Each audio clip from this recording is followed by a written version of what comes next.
Hey, what's up, Kirk of Effectatron, and today we're diving into Unreal Engine 5.7 preview to talk about the new procedural vegetation, but also the new nanite foliage and the assets that are actually provided in the scene. We're going to use that to create this beautiful fall scene that you see here.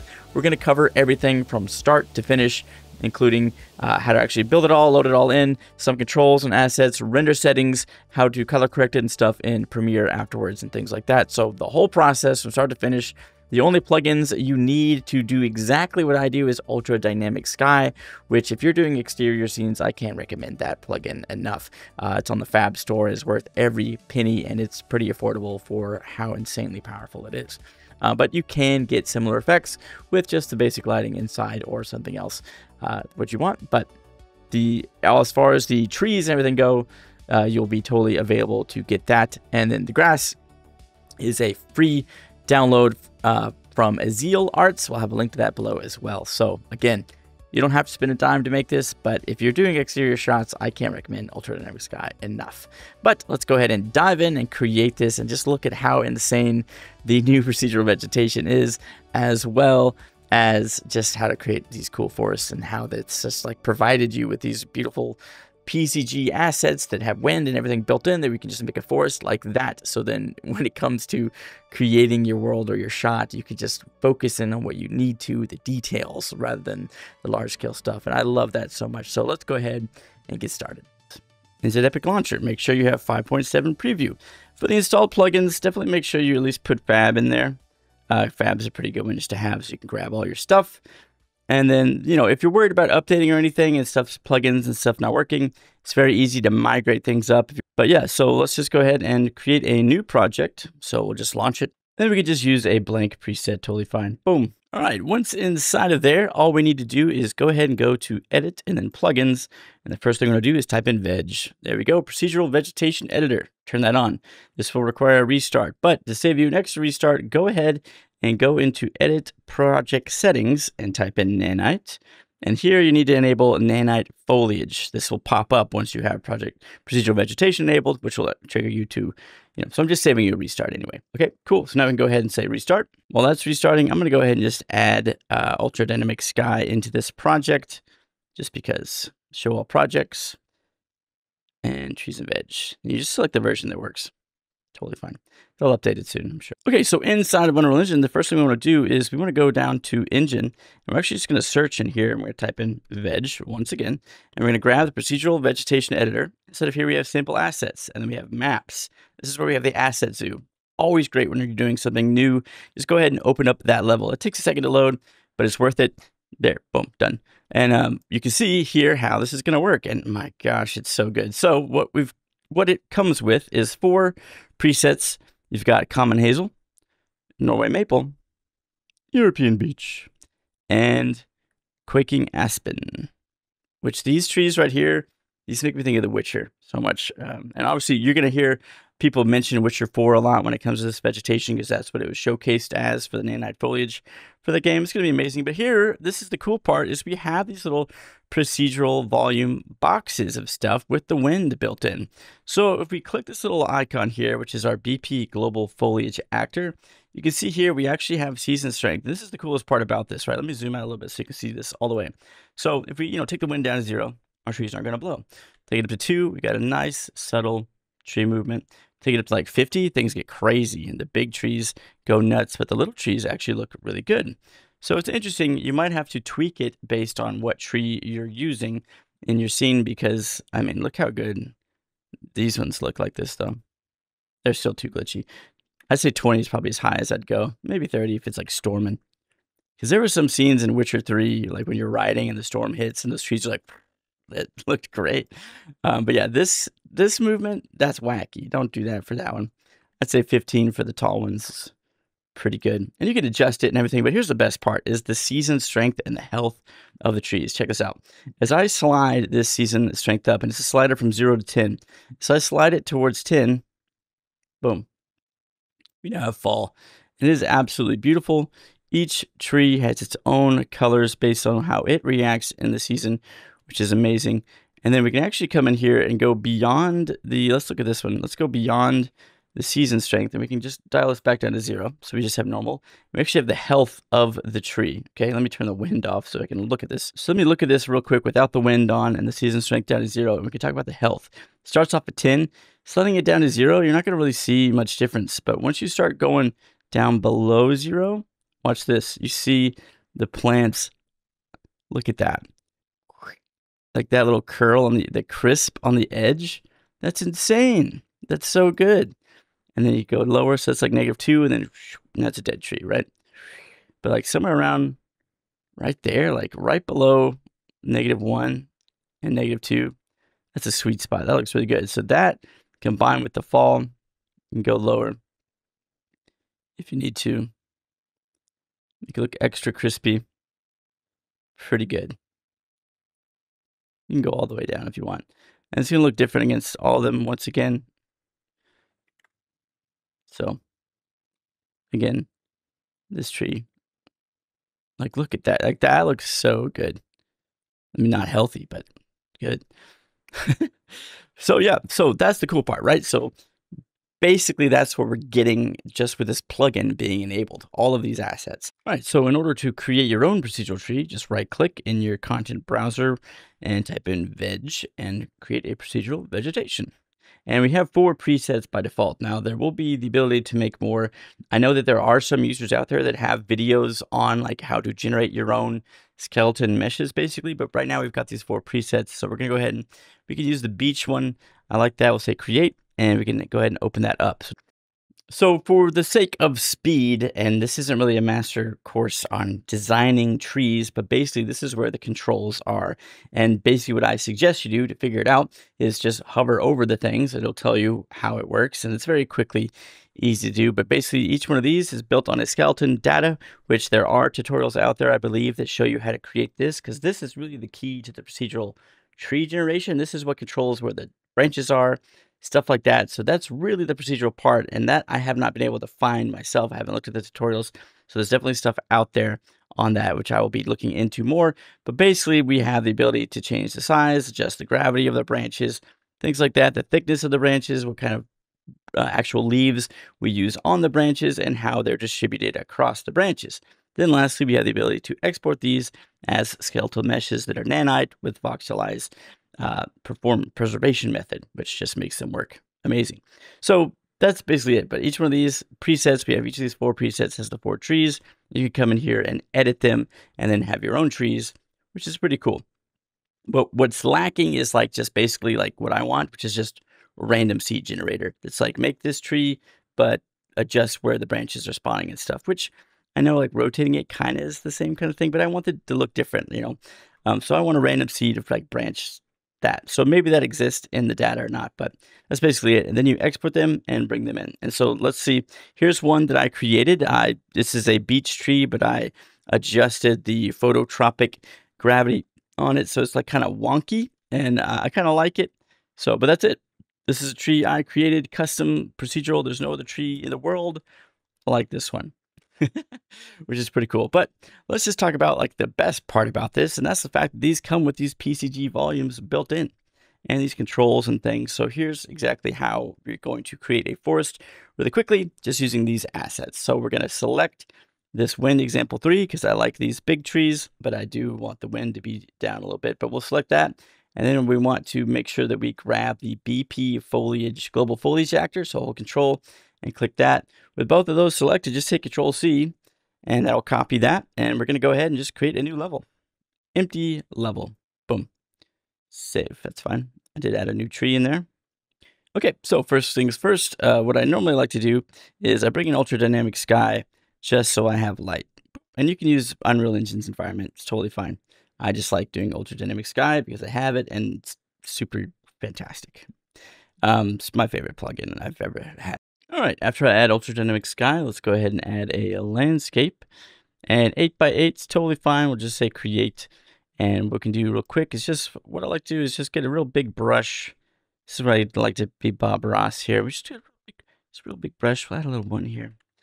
And I just like to make a big, what? Too strong. I like to just make a big U kind of around the edge of the map. Just Just kind of hide that horizon line for us. And then I'll do some noise and lower that strength down and just kind of bop, bop, bop, bop, bop, bop. Just kind of clicky tap. And then we'll do the noise scale real small and do that again. And then we'll do hydro across all that. And that's kind of sluggish, but it looks pretty good. Then we'll do erosion, and that looks really cool. And that's just going to look real nice here in these gaps where it lands in there. And so now kind of have this cool little mountainscape back there just behind our scene. Nice. And then we can smooth out some of this right here and flatten out a little chunk for us to sit in right here, you know, just so we have a nice flat bit. Yeah, nothing too crazy. We don't want anything to be like perfect, but nice little flat bit's always good. So now we have our horizon line hidden and stuff with these nice mountains and whatever. Cool. Easy peasy. Go back to selection mode. All right, now that we have our landscape kind of modeled here, all we need to do is paste in those things we copied over, which you may have to do one at a time. You can do the blueprint first, and then just go back to recent levels, go back to the asset zoo, save, grab this one here, the wind example 3, hit control, and back into your level. So when you copy it over, you may notice that your wind is working, and maybe that's fine, but once you move it, maybe your wind stops working or something. If your wind isn't working and it doesn't copy over properly, you just need to go into your procedural vegetation editor, and then inside of there you can search for wind, and you'll find the wind transform provider here underneath the materials global foliage actor. And just go through and click through your trees here that are in your scene and scroll down, like close the materials, and here you have your animation provider. If this is blank, simply click this button and add that wind transformer provided with that selected, and you just rinse and repeat that for each tree, and now you have every tree ready to go. So now the way this works is we have this yellow box, so wherever the yellow box touches the landscape, it creates trees. But if we put it on a hill, our trees go sideways and stick straight out from the direction of the landscape, which is not ideal. So we'll fix that. So all we need to do is actually open up our wind example PCG with the folder icon here. Open that up. And this is where we actually have control of the distribution, the density, and the direction of the way these work. So first things first is what we can do is just scale this volume box up. So if we wanted to generate across our whole map, we'll probably do 300 by 300 by 300. See if that covers everything. And you can see, yep, we've got a fully dense forest now looking fantastic, which is amazing. Our trees are looking pretty good. Lovely. So now what we can do is just come in here, and we may notice still on the side that we've got our trees coming out kind of crooked here on the landscape. And we don't want them to come out crooked. We want them to go straight up. So there's actually a transform points right here already connected right after our density thing, our surface sampler. And what we can do is inside of here, we can see the rotation min and rotation max are already offset 180 degrees each in opposite directions. So if we were to lock in absolute rotation, it's going to allow the trees to rotate this way, but not rotate this way. So we'll go ahead and click that. And now all of our trees are straight up. Now we do probably need to shove them into the ground. We could probably use nanite to hide that, but let's just shove them into the ground a little bit here. Absolute offset, and we're just going to go ahead and lower them down. Like that. We'll say -10 for both. So they're going to shove into the ground no matter where they are. Should be totally fine to hide that. Now, again, I like to add a little bit of rotation variance to these because no tree is perfect. So I'll do a little 10 and a 5 here just to kind of add some organicness back in here. So now let's slide back over here to the surface sampler. And this is going to be basically how dense we want our forest to be. You can see the performance is insane, how well this works with nanite foliage. It's insane. PCG is faster, I believe, than painting with instances, but I want like pockets of light to be a little more available inside my forest. So right now everything's a little too dense, so I could either extend the points and adjust that, or I can adjust the points per square meter, which is basically like the density, or like how many grids do you want this to, how big is the grid that these are spawning in. So if I say 1, that's going to be way more dense. We're going to get so many trees. But if I say 0.001, should be 1/10 or 1/100th of the amount of trees we had before.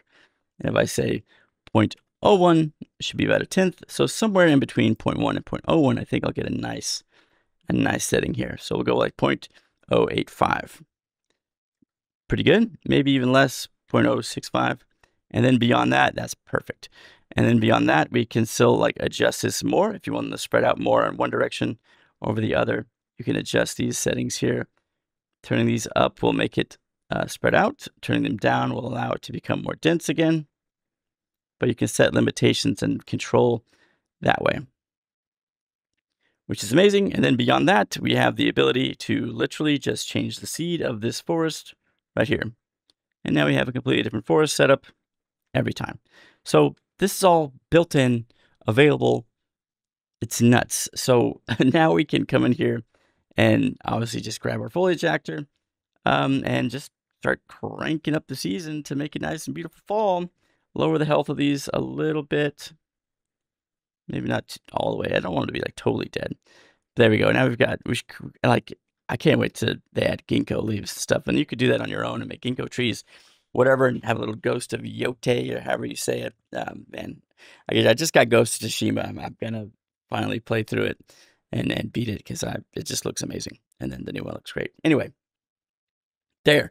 So now let's just create the ground really quickly. Again, we could do fab, but one thing I like, and this is available for free, is Aziel has some really cool stuff. He's a good teacher as well. So definitely check him out. But he has a quick scatter tool that's not free, which is really nice. But he does have a free landscape material tool. So we'll go ahead and just open that up and migrate that into our project. So this is his free like auto landscape material, which just looks really pretty nice. It's even got grass and stuff scattered on there if you want. But yeah, we'll just go ahead and migrate this. So if you have anything you want to migrate over up to 5.7, you just select it, right click, go to migrate, and then say okay. And then we just choose where our new thing is. All right, now we have that inside of here. And we can just grab the PCG just the regular landscape grasslands and toss that on our landscape here. Going to provide the shaders. It will load in some grass and stuff for us as well. And again, this is free. So check that out. Material right there. Boom. Pop that on there. There we go. Cool. Nice. Now we have a nice forest floor and everything just like that. Obviously, you can replace that, use whatever material, grass, stuff you need. And real quick, I'm just going to go to the landscape grass foliage. And we have the assets here and the meshes here. And what I'm going to do is, so we have the grass clumps here. And what we can do is just, double click those. And if we want to, we could probably scale them down. But another thing I want to do is I'm going to come in here to the grass, find the material, open that up with the folder, and then open that up. We'll just come in here to the actual grass material here and just kind of ramp up the red there, lower the green a smidge like that. And then we'll open up this one, do the same thing, a little more red, a little less green. And lastly, this one, a little more red, a little less green. There. And now we have this really pretty kind of stylized Elden Ring type scene where the grass is the same color as the trees, which doesn't normally happen, but it does look pretty.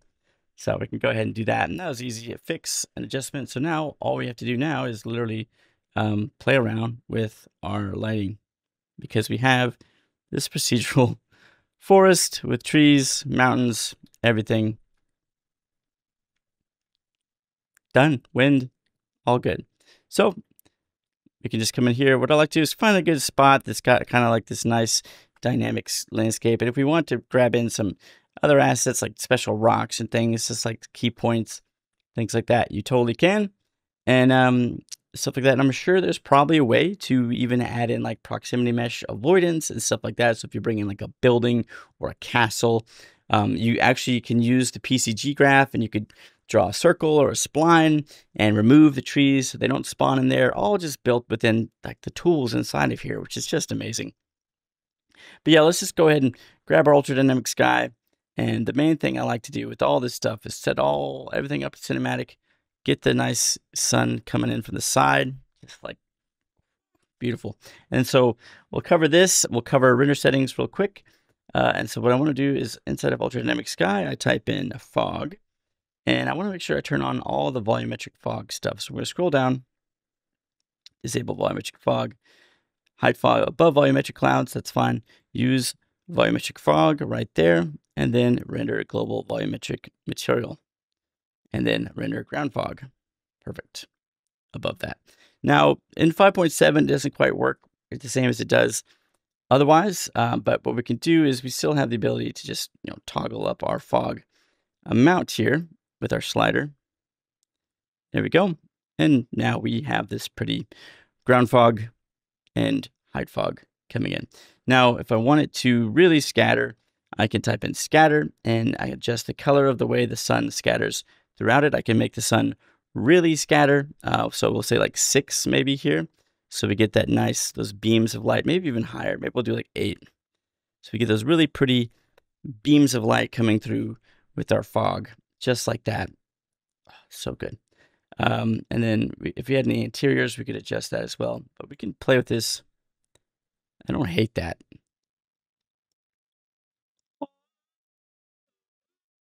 It's just, I love it. Okay, and then so the other thing we want to do is with the fog, we want to make sure we crank our samples up for this, but you can adjust the color, the density, all this stuff. If you want the overall density of like the background fog is going to be your base density. And so if you want that to kind of fade off into the distance, you can.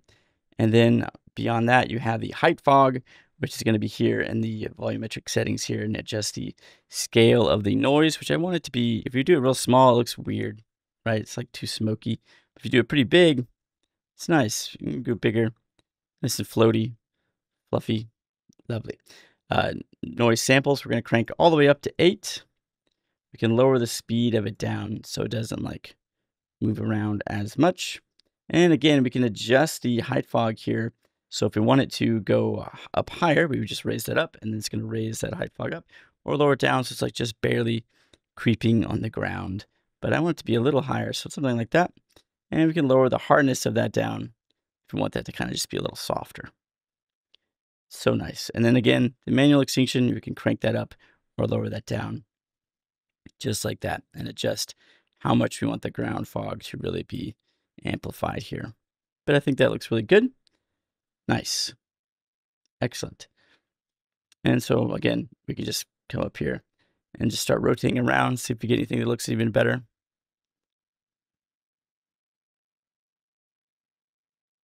That's lovely.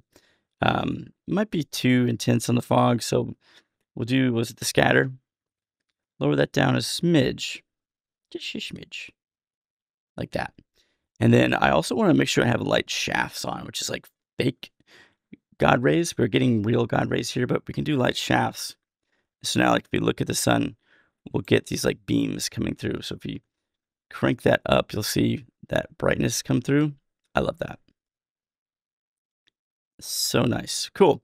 But yeah, there we go. So let's go ahead and go through render settings real quick. We want to go ahead and file save. And we're going to go ahead and open this up. Go to the visual effects, post-process volume. And instead of this, type in inf, so we can make it infinitely unbound. So it's going to affect our entire scene rather than just what's in this box. And this is where we're going to adjust all of our global illumination settings. We're going to make sure we use Lumen. And then we come down here and we use project default. But if you don't have that set up, use hit lighting for reflections. And then for the Lumen scene scale quality, we're actually going to go up to 20. Lumen scene detail 20, and final gather 20. And we can turn these on as well. And for the advanced, we're going to actually turn all these on and do a little skylight leaking, because I think that fills in the space just a little bit better. And that's fine. And then lastly, we need some indirect lighting intensity. So if you think your light's not bouncing around enough, you can crank that up. Now you're going to see some noise and stuff in your gameplay if you're doing this, but again, we're doing this for cinematics, so we're not too worried about it. We're going to bump this up to like 1.2. So we get a little extra light bounce. Gosh, I love that. And then we'll go in here to reflections, method, Lumen, Lumen reflections, quality. Click that, go all the way up. Screen space, this is going to be good for our trees. And we do maximum reflection bounces of 4. So our light's going to bounce around 4 times within our forest, which is going to slow things down a lot, but fill things in with a really pretty global illumination. And then the intensity of these, we can do that, crank that quality all the way up. Totally fine. My goodness, this looks great. All right, and so lastly, we need a camera in here. That should be all we need for that. If you want to do like color grading and stuff on this, you can. If you want to do path tracing, you can. We don't need to. I think everything's kind of set up for Lumen. It's better. You can add a dirt mask, bloom, whatever you want. But let's go ahead and add a camera. So we'll go in here to cinematic camera actor, and then we'll pilot that camera just like that, and we'll find a good spot. I mean, anywhere is good. It's so good. Nice. And so if we want, we can make this maybe a 24 mil. So it's kind of wide like that. And we can do the aperture. We want to go ahead. What I like to do is I go to my lens settings and I lower the minimum aperture to like 0.4, which is crazy, but you can get some really cool depth of field shots if you do that. Then you can go to the focus settings, turn on the debug plane, and you can slide that in. You can see this is exactly where you're going to focus. So if you want some shallow depth of field and focus kind of on this tree, you can do that like so. And then, of course, lowering the aperture is going to make that depth of field even shallower. I don't understand how it's so pretty. That's lovely. Great. Happy with that. So now what we can do again is just create a new level sequence. We'll call this forest. Sure, and now we can make our render. So we'll just grab our camera, slap it in here. There we go. Now we've got that. And we can make this like, I don't know, 1200 frames because we have Unreal Engine and we can make insanely long things quickly. There we go. Slide that up. Cool. So we can keyframe all these settings that we have here, and we just go further. Maybe we just want to kind of fly through our forest a little. Maybe we want to go up. I don't know if we want to go up above or not. I don't know. It's just so nice. Let's just look around. We'll go like here. We'll see what happens when we actually do that. We want to change the aperture up, so we don't need that depth of field to be that crazy. We'll go like 2, and then we can adjust the focus point to be a little further out as well. Okay, now we go back and hit play and see kind of what that looks like.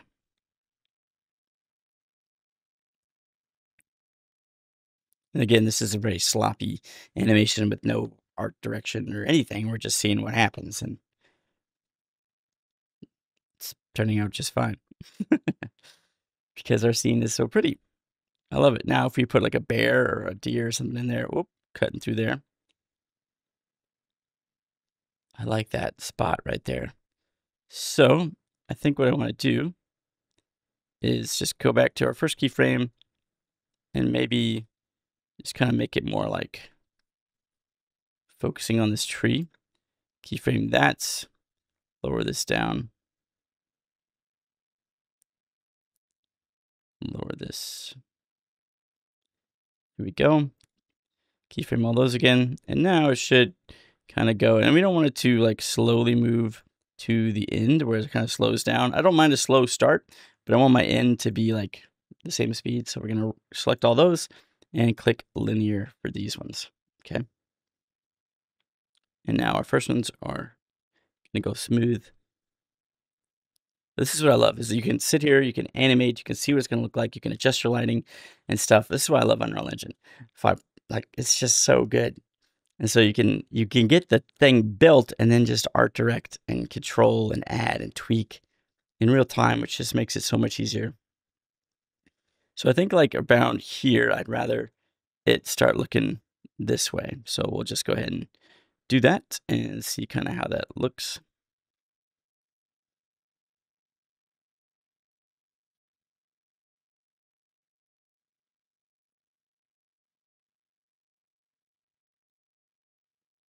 Looks lovely.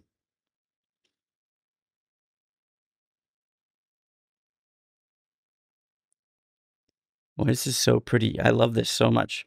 Here's what we need to do. We need to add leaves falling off of our tree. Okay, that's going to really seal the deal. So inside of Ultra Dynamic Sky, we've got a blueprint here, and we've got weather. We're going to drag that in. Boom. It's going to jack everything up at first. But we want it to just be clear skies. There we go. Now, all I want to do is type in debris. And I want to enable wind debris. And then I have wind debris and twigs here. We're going to open up this texture, and we're just going to tweak it with the RGB curves here. We're going to change the hue of this to be more of a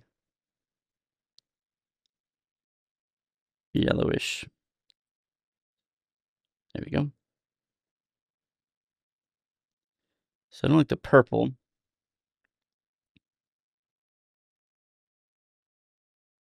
So maybe like that. Just tweak the colors a bit. Get kind of this yellowy saturation, this brightness. Like that. Okay. All right, so that's the intensity. I guess there's a threshold. Once it gets above 7, it triggers the leaves. So now we just need to adjust our debris. And what we'll do is we'll just lower that down to 1500. Like so. And we can lower the velocity here so it doesn't quite flow as far. Maybe 2500. Yeah. Lower that down. Yeah. Okay. So now we come back here. We hit play. We have these leaves falling. It's a beautiful fall day.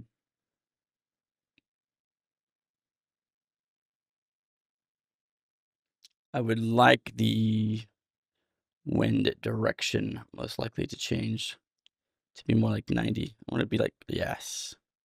Maybe more like 270, 240. Yeah, like that. And then I think I still have too much debris. 15,000. 8,000? Yeah. Yeah. Awesome. And then we'll make sure this goes all the way to the end. Yeah. Happy with that. I don't think I want to add any camera wobble to it or anything like that. So what we'll do now is just render this out. Click this little button, go to save, choose where we want to save it, and make sure I save it on my hard drive with space. This is good. And then we'll call this tree fall. Okay. Settings, anti-aliasing. 111 is fine. Use temporal super revolution. TSR. Use TSR. That's good. And then we go ahead and go to console variables. Here's the plus sign. Type in max quality. You might be confused as to why I have done that. We're going to go ahead and hit 1 here for max quality. If you notice, set it to 1, it overrides things. They can override, sets to max quality. Now, for the anti-aliasing, this just works. Setting it to 1 and 1 is better than adding more samples sometimes. I'm not sure why, but it does work. And then the console variable is good there. That's literally it. Go ahead and hit render. And we'll get our animation going just like that. So that is how you can create a beautiful fall scene with some things. Again, we use Ultra Dynamic Sky just because it looks fantastic. We're using the just 5.7 for the vegetation PCG stuff. And then we're using Aziel's free landscape material to create the grass and stuff, which looks really pretty. There we go. Look how fast it's rendering. It's insane. All right, instead of Premiere, go ahead and do image sequence. Grab the first one, open that up, drag and drop that in, and take a look at how that looks. The wind looks bad, doesn't it? It's like kind of choppy. And we lost some color. It's interesting. So let's fix that. Probably not used to people fixing things. Why did it turn out that way? I'm going to guess it has something to do with our post-process. My post-process volume, and go to the reflections and just lower the bounce down, back down to 2. And we'll just do that. And we're going to go back to our ultradynamic sky and make sure that our sun color is kind of, our fog color and sun color are kind of still working the same. Oh, another thing we can do is increase the cloud speed, which I think is pretty cool when you see clouds moving.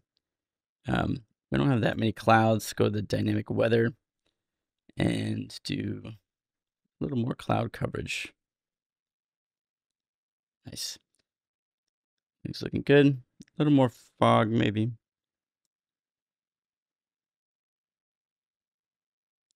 Again, adding the debris really tweaked it, because again, without this, it looked different, right? So again, a little hiccup there, but that's fine. One thing we can do is adjust the ultradynamic sky settings to adjust to path tracer. And we can do that, and sometimes that fixes the fog and stuff a little bit. We're not using path tracer, but there are some ray trace attributes that are being used, so sometimes it does help. But we are just getting a little bit of green from something, and I'm not exactly sure what. And I'm gonna guess that it's the sun for whatever reason. And I want to make sure that my sun is coming in the right color through the fog. So sunlight colors, I want to just make it a little more blue, so it's kind of this nice blue color coming in rather than that kind of greenish color. So we'll maybe like that. That looks lovely. Awesome. And we want to make sure it's casting shadows. Yes, everything's good here. We can increase our sun scale a bit, make it a little softer, but we want it to be pretty sharp because I want the nice lines. But I also think I want it to just, it's just a little too, that's a little too blue. We're just literally color correcting. It's so cool. I love that you can see it in real time. Like, I don't have to wait for this to render. And I think what I want to do is make it a little red. I think that actually looks better. It's the whole vibe of the shot. And then if we want, we can make our fog color a little bluer. Possibly, let's see.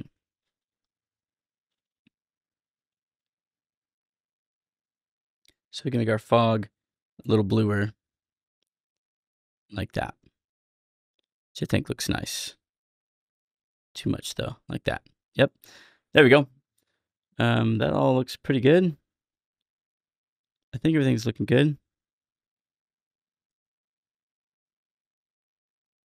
Quite happy with that. Let's just render it out again. Just replace it. We'll see if it changes colors again, but it should be fine. Looks good. Lovely. Oh, we didn't adjust the wind. Oh, I want to bring our wind down a little bit. So we'll go to our global actor and just lower this down to like 8, maybe 5.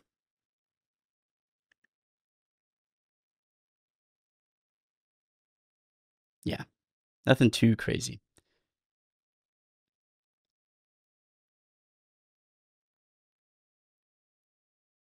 Nice. And now we can just render it out again. I love that you can just fix things. Hold on.